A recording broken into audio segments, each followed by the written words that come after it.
এর আব্বু তো মেলা অসুস্থ, এর আব্বু অসুস্থ। মায়ের এই অশ্রু শয্যাশায়ী সন্তানের অনিশ্চিত ভবিষ্যৎ চিন্তায়। ফ্যাসিবাদ পতনের ৫ মাস পার হলেও এখনও ঠিকমতো হাঁটতে পারছে না আন্দোলনে আহত খুলনা হাজী মহসিন কলেজের ছাত্র নাঈম শিকদার। তবে সন্তান বেঁচে আছে এতটুকুতেই সান্ত্বনা মায়ের। এত কষ্ট করে মানুষ করে এখন এই অবস্থা আমার।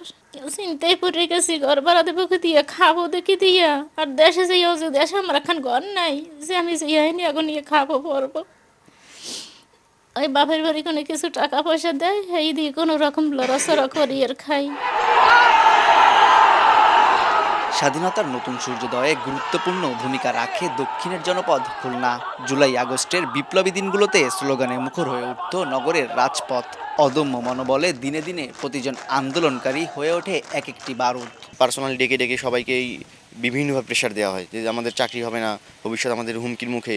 এই আন্দোলন কিছুই না, এটা হলো এই আন্দোলন অন্য একটা কুচক্রি মহল করতেছে, নানানভাবে আমাদের ইনফ্লুয়েন্স করার চেষ্টা করে। কখনো পিছন থেকে নেতৃত্ব দিয়েছি, কখনো আমরা প্রয়োজন বোধে যখন মনে হয়েছে যে আমাদের সামনে যাওয়া উচিত যাতে করে কোমলমতি শিক্ষার্থীরা ন্যূনতম কোনো হ্যারাসমেন্ট অথবা ন্যূনতম কোনো আঘাতের শিকার না হয়, তখন কিন্তু আমরা সামনে এসে দাঁড়িয়েছি। আন্দোলনের নেতৃত্ব দেওয়ার কোনো প্রয়োজন হয়নি, সাধারণ স্টুডেন্টরা আন্দোলনের নেতৃত্ব দিছে এবং আমরা সেই জন্য আর কি বলি এটা সত্যিকার অর্থে একটা গণ অভ্যুত্থান ছিল। আমার মামির চোখের দিকে আমি এখনো তাকাতে পারি না যে ৩টি মেয়ের পরে তার একটি ছেলে ছিল, সে ১০ম শ্রেণীতে পড়ুয়া সন্তান সে হারায়।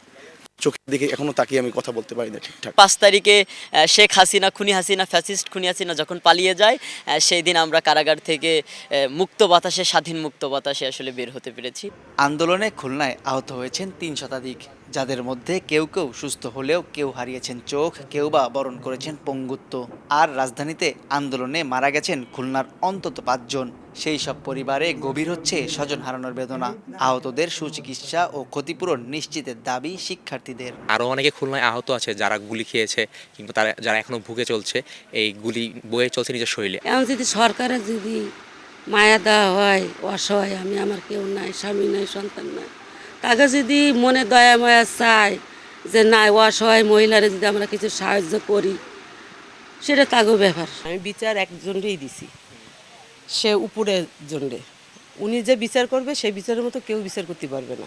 যে দিনবদলের স্বপ্নে এত বড় আন্দোলন হয়ে গেল, স্বৈরাচার পতনের মাধ্যমে ছাত্র জনতার বিজয় আসলো, সেই অর্জন যেন কোনো ষড়যন্ত্রেই ব্যর্থতায় পর্যবসিত না হয় এমন প্রত্যাশা সকলের। খুলনা থেকে তানজিম আহমেদ, সময় সংবাদ।